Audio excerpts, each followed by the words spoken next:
શું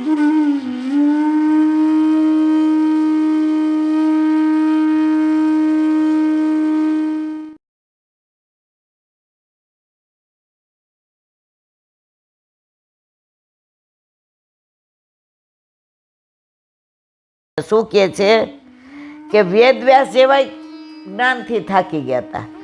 હવે કે છે વેદવ્યાસે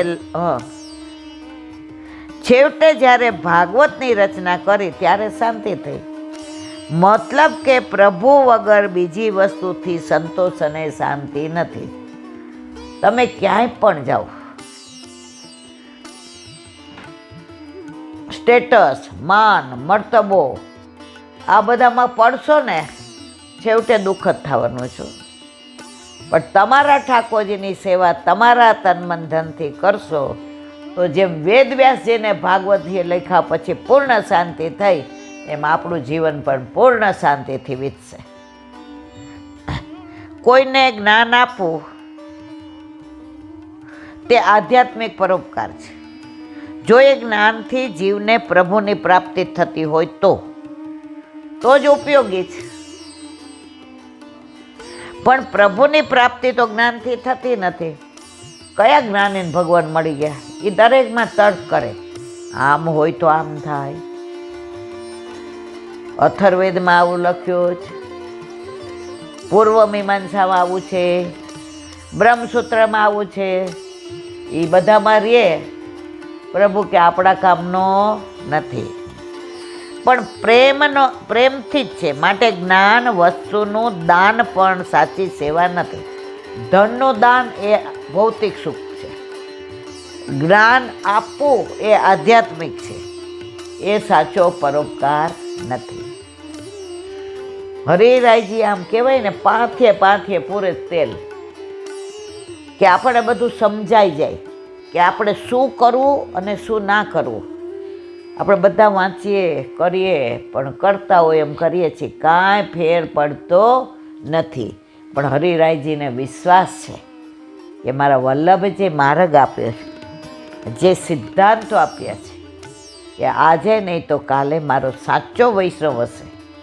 આડંબરી નહીં હોય, વંચક નહીં હોય, તો વલ્લભના જ માર્ગ જે ચાલશે એમાં કોઈ શંકાને સ્થાન નથી. સુબોધિની છે.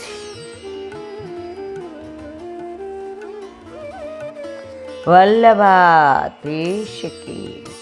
સુબોધિનીજીનું પાન વલ્લભ કરાવે તો થાય, બાકી આને સ્પર્શ કરવો આપણા બસની વાત નથી. આપણે ઉત્તમ વક્તા અને ઉત્તમ શ્રોતા, ઉત્તમ વક્તા સુખદેવજી, ઉત્તમ શ્રોતા પરીક્ષિત, એની છણાવટ વલ્લભ અત્યારે સુબોધિનીજીમાં કરી રહ્યા છે. હવે આગળ શિવાય એટલે પરીક્ષિત રાજાએ શું કામ આ તપ કરે છે? 7 દિવસ ખાધા પીધા વિના, પાણી વિના કેમ ગંગા કિનારે બેઠા? એના કાંઈ લોભ તો છે નહીં. ધન નથી જોઈતું, સ્ટેટસ નથી જોઈતું, એની પાસે બધુંય છે, એ છોડીને બેઠા. તો કે આટલા કારણ હોય બધું છોડવાના, આ મરણાંત ઉપવાસ કરવા, એમાંનું એકે કારણ એમની પાસે નથી. હવે આગળ શિવાય લોકસ્ય ભવાય ભૂતયેય ઉત્તમ શ્લોક પરાયણ જનાહ જીવંતી નાત્મર્થ સૌ પરાશ્રયમ મુમોચ નિર્વિદ્ય કૃત કલેવરમ. અર્થ: પુણ્ય શ્લોક ભગવદીય લોકો આ દુનિયામાં પોતાના માટે જીવતા નથી. ભગવદીઓ બીજા માટે જીવે છે, પોતાના માટે જીવતા નથી. તેઓ તો બીજાના કલ્યાણ માટે, પોતાના કુળની પુત્ર પૌત્રાદિકની વૃદ્ધિ માટે અને તેમને ઐશ્વર્યનું પ્રદાન કરવા જીવે છે.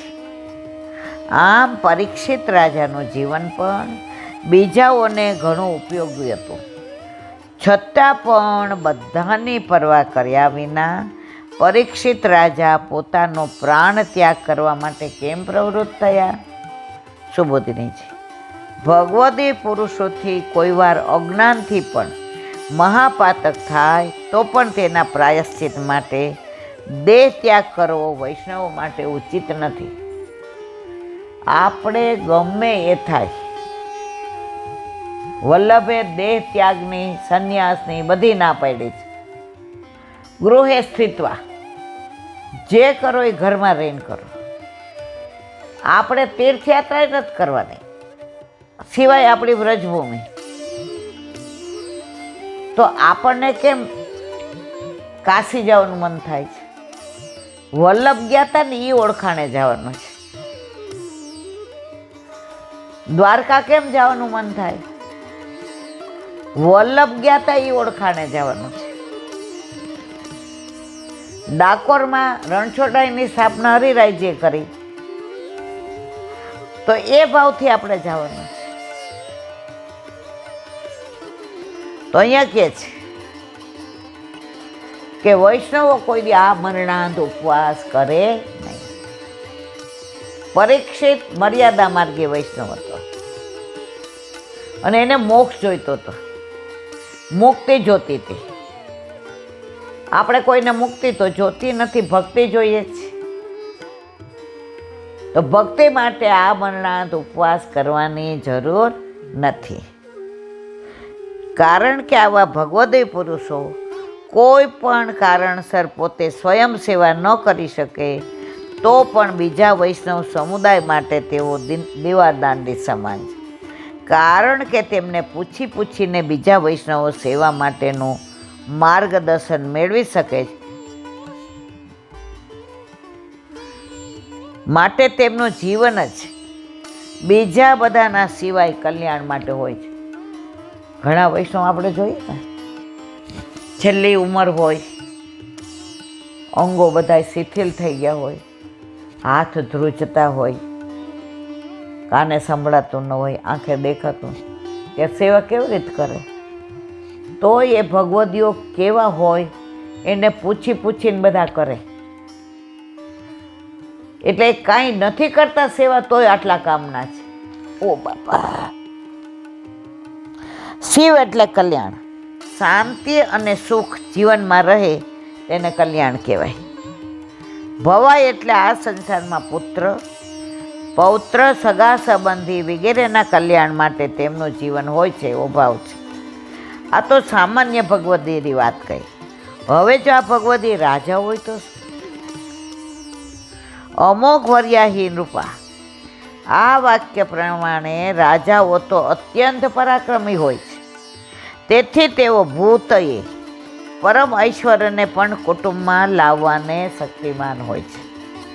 એટલે કે પરીક્ષિત જેવા ભગવદીય રાજા પોતાના કુળનું કલ્યાણ કરે છે અને કુળને અણીમાં વગેરે 8 સિદ્ધિઓ લાવીને આપે.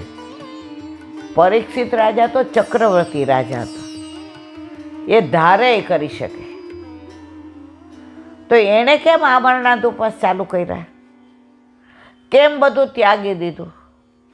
કેમ બધું છોડી દીધું? આ વાત સાવ સ્વાભાવિક છે.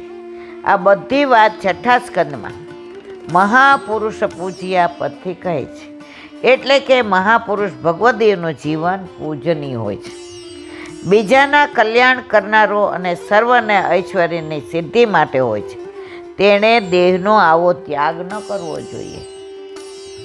આજે ઓલા રાણા વ્યાસ શાસ્ત્રાર્થ કરતા હારી ગયા કાશીમાં, ગંગાજીમાં આત્મઘાત કરવા આવ્યા.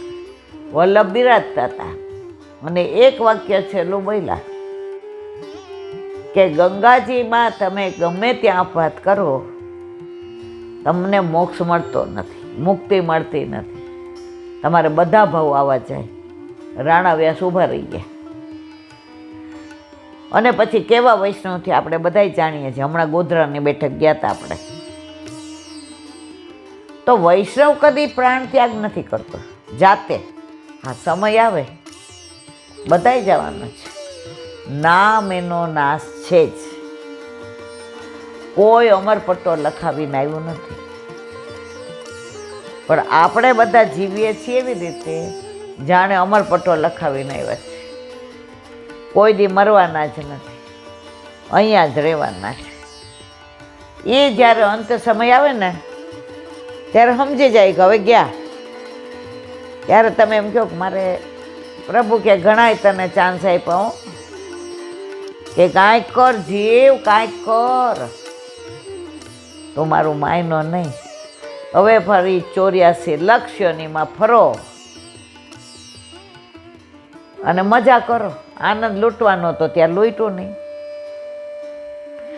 વળી બીજી એક વાત, વૈરાગ્ય થવાથી સર્વલક્ષ્મીનો અને પોતાના દેહનો પણ ત્યાગ કરવો એ સર્વ પ્રાણીઓના હિતમાં છે.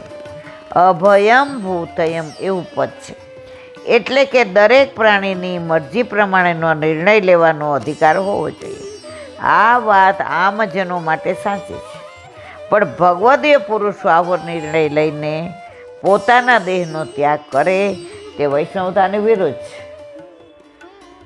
જો 4 વર્ણ, બ્રાહ્મણ, ક્ષત્રિય, વૈશ્ય અને શૂદ્ર. વલ્લભ કે મારો 5મો વર્ણ મારો વૈષ્ણવ. 9 ભક્તિ, શ્રવણ, કીર્તન, સ્મરણ આપણે બધી જાણીએ. વલ્લભ કે એ બધી વાત સાચી. મારા વૈષ્ણવની 10મી પ્રેમ લક્ષણા ભક્તિ. વલ્લભે આપણને જે આમ ઊંચે સ્થાન આપ્યું છે ને,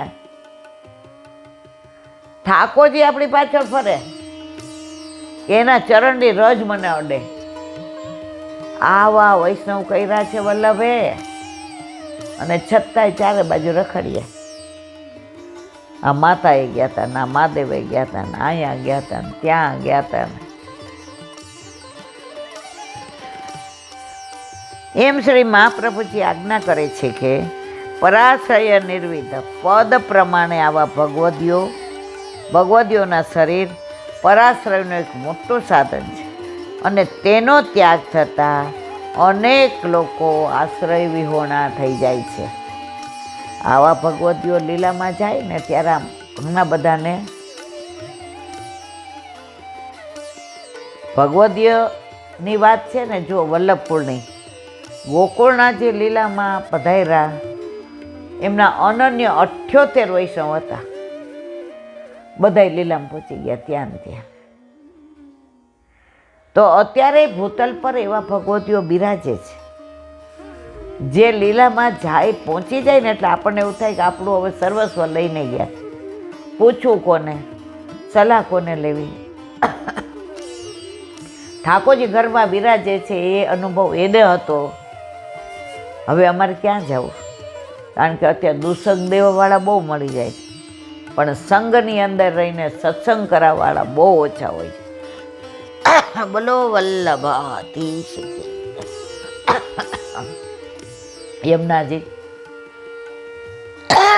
યમુનાજીનું નામ હોય, સ્મરણ હોય, રૂપ હોય, સૌંદર્ય હોય કે માધુર્ય હોય. યમુનાજી માટે આપણાથી એક શબ્દ આમ વર્ણન કરીએ ને તો શબ્દ ટૂંકા પડે. કારણ કે યમુનાજી આપણા માટે જે શ્રમ લે છે ને એ અવર્ણનીય છે. જેવા તેવા ગમે એવા હોઈએ, પણ મા હંગરે છો. મારો નેહ કારણ શ્રી યમને પ્રથમાઈ. પ્રભુ પધારવાના હતા ને પેલા યમુનાજી પધાર્યા કે પ્રભુના સુખનો વિચાર, સામને જ સખાઓના અને પ્રભુના ભક્તોના સુખનો વિચાર. આવા યમુનાજી માનવ કૃતિથી, જો કુદરતી રીતે નહીં, માનવ કૃતિથી આજ કેમિકલના જળથી ને જે પોતાનું મૂળ સ્વરૂપ ગુમાવીને આપણા માના શરીરે ફોલ્લા પડે આપણે જોઈ શકીએ છીએ. કોઈ એમ કે અહીંયા તો હા, આ ડૉક્ટર, હા આ એક ઇન્જેક્શન 5 લાખનું આવે. અરે ભલે આવે, હું ગીરવે મુકાઈ જઈશ, પણ મારી માને સારું થઈ જાય ને. તો એક જન્મના સંબંધમાં માં આવી વાલી લાગતી હોય. આજે મેં એક વાક્ય ક્યાંક વાંચ્યું હતું, मेरी कलम ने माँ लिखा, मेरी कलम ने माँ लिखा, कलम बोली हो गया तेरा 68 तीरथ, हो गया तेरा 68 तीरथ. તો એક જન્મની મા માટે પણ જો આ 68 તીરથ હોય તો અમારા યમુનાજી તો જન્મ જન્મથી આપણી અલૌકિક બન્યા છે. તો એ અત્યારે જે તબક્કામાંથી પસાર થાય છે તો આપણી રાહ જુએ છે. કરવાના છે એ બધું, આપણને નિમિત્ત બનાવે છે. માં હોય ને, નાના હોય ને પછી છોકરો જોવા આવે ને તો રોટલી આપણાથી બરાબર ન થઈ હોય એટલે પહેલાં છે ને વડીલો જોવા આવતા, એટલે રોટલી માં ગોળ બનાવી દે અને પછી ઓલા જોવા આવ્યા હોય ને એ વખાણ કરે, સારી રસોઈ બનાવે છે. બધી માએ બનાવી. માં શું કહે ખબર છે? મારી દીકરી સરસ બનાવે છે. તો લૌકિક માય જો પોતે આવું કરતી હોય તો આપણા અલૌકિક મૈયા છે ને એ આપણા દોષ ગમે એટલા પડે ને તો પ્રભુને શું કહે? જેવો તેવો છે પણ આપણો છે ને. પ્રભુ એનો અંગીકાર કર્યો છે, હવે એને તો તમારે જાળવવો જ પડશે. પ્રભુ એને તો તમારે હાંચવવો જ પડશે. પરાકાષ્ઠા ક્યાં? પ્રભુ એની હારે બિરાજતા હોય, નિકુંજ લીલા ચાલતી હોય ત્યારે યમુનાજી વિચાર કરે પ્રભુ અત્યારે એકદમ પ્રસન્ન મૂડમાં છે તો મારા આ જીવની સુધી લઈ લઉં. એણે એટલા બધા દોષ કર્યા છે એના દોષ નિવૃત્ત થઈ જાય. ઠાકોરજી મંદે મંદે મુસ્કાઈ એમને આ નિકુંજ લીલામાં તમને જીવ તમારો યાદ આવે છે. પ્રભુ હું એની માં છું ને. તો આવા આપણા યમુનાજી આજે આ લૌકિક લોકોના લીધે આટલી ખરાબ પરિસ્થિતિમાંથી પસાર થાય છે અને નસીબદાર એટલા છીએ કે સરકાર આપણી છે, મોદીજી આપણા, યોગીજી આપણા. એટલે આપણે આ રોજ વિનંતી કરશું તો એકના એક દિન આપણા મહારાણીમાં આપણા યમુનાજી પાછા સાક્ષાત આદિ દૈવિક સ્વરૂપમાં આવશે એવી વલ્લભના ચરણારવિંદમાં વિનંતી. બોલો વલ્લભાધીશ કી જય.